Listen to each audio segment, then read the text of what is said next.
Okay, here we have a couple of internal line brake overloads.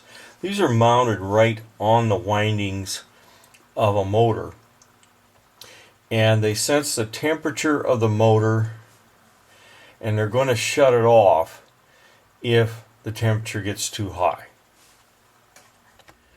Okay, now here we've taken these apart, and all they are, very simply, is a bimetal.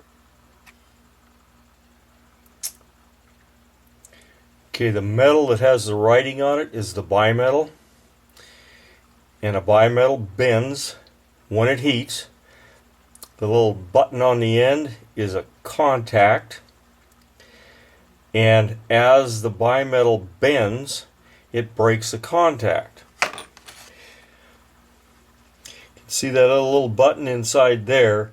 That's the other contact for this bimetal. So as the can warms, and it's right next to the windings in the motor, windings are the electrical wires in the motor, as they get hot, they're going to heat up this can and pop this thing loose. Now this other one's the same way, just a little different design. This is just a cover. You can see that bimetal right there. That's the thing that's got the writing on it again. And that thing that says B on it is one of the contacts. So when this thing warms up, these pop loose. And when it cools back down again, when the bimetal gets cool enough, it'll close. You notice this is closed now. There. And the contacts are closed, and I'm going to warm it up with a torch. You see it pops out, pops open like that. And then you give it a minute, and because the ambient around it is cooler, it's going to cool down, it's going to pop back on.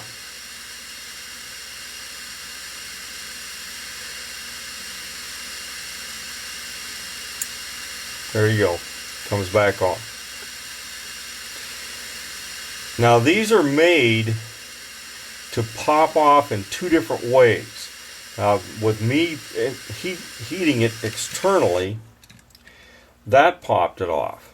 However, because that set of contacts has power going through it, and the power is also going through the bimetal, if there's excessive power going through this thing, it is going to warm the bimetal from the amperage traveling through the bimetal, and that will pop it off. So it pops off two ways. If the windings themselves are overheated, it'll pop off.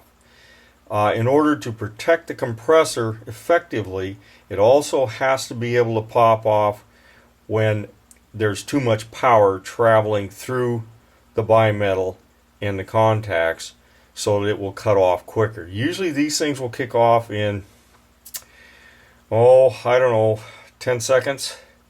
Sometimes they're faster, depends on whether the compressor's cold or not. They will reset again. Usually, if the compressor isn't too hot, they'll reset within about 10 minutes.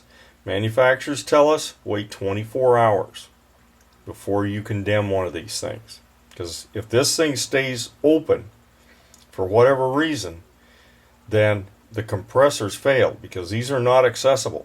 This is inside the compressor can, so you can't get to these things. If these things do fail, they're done. Now the reason they're inside that can is because you can't put an open set of contacts in an atmosphere with oil in it. So there's refrigerant and oil in there, and the refrigerant and oil have to be kept away from the set of contacts. Anyway, that is the internal overload for the air conditioning compressor.